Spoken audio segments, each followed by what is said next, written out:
విశాఖ మార్కెట్లో వంట నూనె ధరలు మండుతున్నాయి. పెళ్లిళ్ల సీజన్లో ధరలు భారంగా మారుతున్నాయి.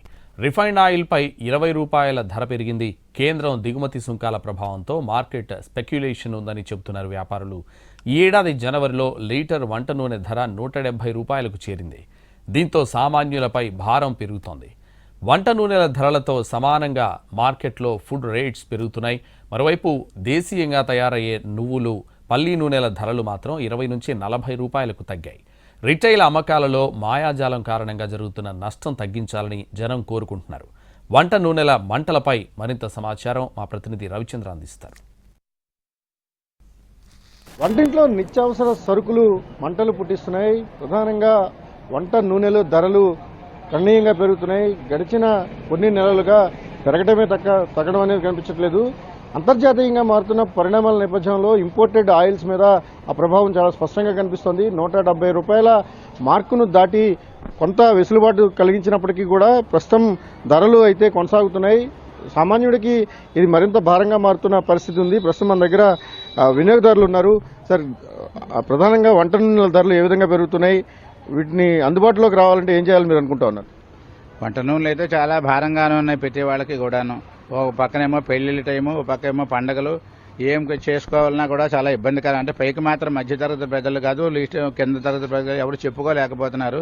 అయితే ఏదో ఒకటి కొని చేసుకోవాలి కదా అనే ఉద్దేశంతో చేసుకుంటున్నారు. కానీ ప్రతి షాప్కి కూడా వేరియేషన్ బాగా ఉంటుంది. షాపుకి కూడా 20%, 10% ప్రతి షాపులోనూ కూడా ఉంది.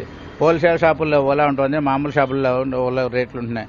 అంచేది ప్రభుత్వం దీని మీద ఆలోచించి మంచి నిర్ణయం తీసుకుంటే బాగుంటుందని నా ఆలోచన, నా ఒపీనియన్. అంటే ఏ రకాల ఆయిల్స్ మీద ఈ వ్యత్యాసం మీకు కనిపిస్తుంది? మామూలుగానే రిఫండ్ ఆయిల్స్ ఇవి ఉంటాయి కదా, ఫ్రీడమ్ అని, తర్వాత ఫ్యాక్చూన్ అని, తర్వాత నువ్వుల నూనె, నువ్వుపప్పు నూనెని, కొబ్బరి నూనె, ప్రతి దాని మీద కూడా ఇదే అదే అని కాదు, ప్రతి నూనె మీద కూడా వ్యత్యాసంగానే ఉంటుంది.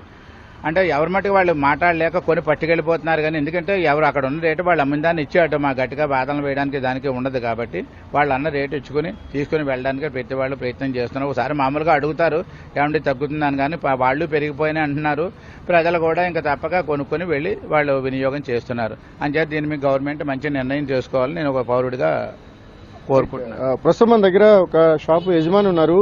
ఈ ధరల వ్యత్యాసం ఎలా ఉంది? గడిచిన 2 నెలల కాలంలో ఏ స్థాయిలో వంట నూనెలు పెరిగినాయని తెలుసుకునే ప్రయత్నం చేద్దాం. ఏ రకాల ఆయిల్స్ మీద పెరుగుదల కనిపిస్తోంది?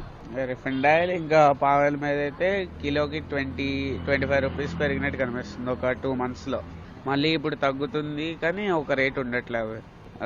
మరి అంతవరకు మనకి ఎంత పెరుగుతా చెప్పలేం. అంటే కారణం ఏమని అనుకుంటున్నారు? అంటే దేశీయంగా దొరికే నువ్వుల నూనె కావచ్చు, లేకపోతే పల్లీల నూనె, ఇటువంటి వాటి మీద కొంత రేట్లు తక్కువ కనిపిస్తున్నాయి, కానీ పామాయిల్ లాంటివి ఎక్కువ కనిపిస్తున్నాయి. ఎందుకని అంటారు?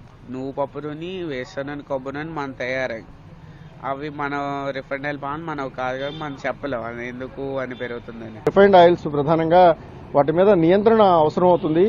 విదేశాల నుంచి, విదేశాల్లోనూ ఇతర దేశాల్లో జరుగుతున్న పరిణామాల నేపథ్యంలో ఆ ధరలు అదుపు లేకుండా పోతున్నాయి. దానికి ఒక నిర్దిష్టమైన రేటు లేని కారణంగానే 170 రూపాయల వరకు వెళ్లి కొద్దిగా తగ్గుముఖం పట్టింది. కానీ అది సామాన్యులకు చాలా భారంగా ఉందని కూడా చెప్తున్నారు.